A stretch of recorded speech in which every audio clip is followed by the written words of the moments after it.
Gas లైటింగ్లో కూడా ఏ స్టేజ్లో ఉందో చూడండి.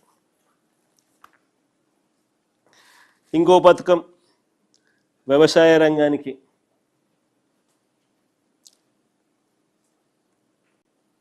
అప్పుడు ప్లే చేయాలమ్మా. అది ఈ పథకం వినాలంటే ప్లే చేయాల్సిందే.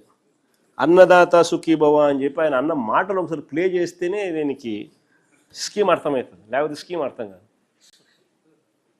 అసలు వీడియో క్లిప్పింగ్ ఒకసారి ప్లే చేయమ్మా ఫస్ట్.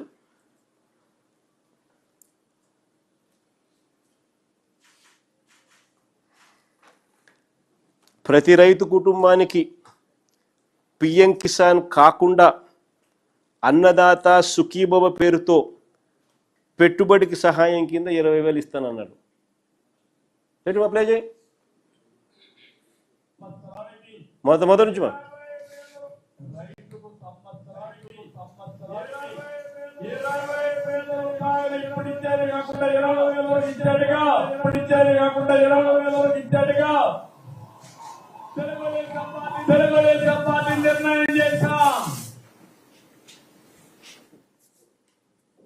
ఇంకో క్లిప్పింగ్ కూడా ఉంది. వీటి రైతుకు సంవత్సరానికి 20,000 రూపాయలు ఇప్పుడు ఇచ్చేది కాకుండా 20,000 ఇచ్చేట్టుగా, ఇప్పుడు ఇచ్చేది కాకుండా 20,000 ఇచ్చేట్టుగా తెలుగుదేశం పార్టీ నిర్ణయం చేశాం. రైతుకు సంవత్సరానికి ఇంకోటి క్లిప్పింగ్ ఉంది కదమ్మా, అది కూడా పెట్టు. అది కూడా వింటేనే బాగా అర్థమవుతుంది.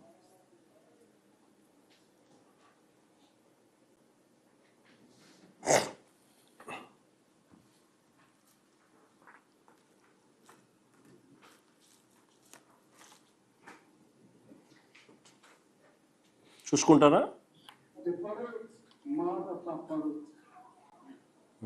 అదే అదే అదే అదే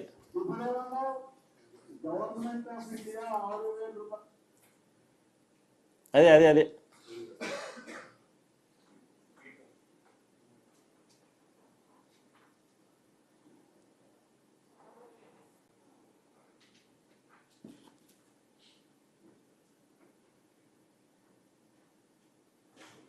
మడమ తిప్పడు, మాట తప్పడు. అవునా? ఇప్పుడేమో గవర్నమెంట్ ఆఫ్ ఇండియా 6,000 రూపాయలు ఇస్తుంది కాబట్టి అది మైనస్ చేసి నేను 6,500 రూపాయలు ఇస్తానని చెప్పిన పెద్ద మనిషి ఎవరో చెప్పరా? రైతుకు సంవత్సరానికి 20,000 రూపాయలు ఇప్పుడు ఇచ్చేది కాకుండా 20,000 ఇచ్చేట్టుగా బాగా అర్థమైంది. బాగా అర్థమైంది. మడమ తిప్పడు, మాట తప్పడు అని నా గురించి. అది మనం అసలు పిఎం కిసాన్ అనేది అసలు ఫస్ట్ ఆఫ్ ఆల్ మన మేనిఫెస్టో వచ్చిన తర్వాత పిఎం కిసాన్ గురించి ఆయన మాట్లాడాడు. చెప్పిన దానికైనా ఇంకా పెంచి ఇచ్చినాం. అసలు బడ్జెట్ అంటేనే ఏంది? కేంద్ర ప్రభుత్వం ఇచ్చేది, మనం తీసుకొచ్చే అప్పులది, ప్లస్ రాష్ట్ర ప్రభుత్వం పెట్టేది. కానీ ఈయనేమన్నాడు స్పెసిఫిక్గా వాళ్ళు ఇచ్చేది కాక నేను 20,000 ఇస్తాను అన్నదాత సుఖీభవ పేరుతో అని చెప్పినాడు. స్పెసిఫిక్గా చెప్పినాడు. చెప్పిన ఈ పెద్ద మనిషి ఈ 20,000 రూపాయలు మా హయాంలో చివరి సంవత్సరం మా హయాంలో రైతులందరూ ఎంతమంది ఉన్నారని చూస్తే 53,58,000 మంది. ఈ 53,58,000 మందికి ఇంటూ 20,000 రూపాయలు అన్నదాత సుఖీభవ కింద పిఎం కిసాన్ ఇచ్చేది కాక ఈయన ఇవ్వాల్సింది. అంటే 10,717 కోట్లు సంవత్సరానికి ఇవ్వాలి.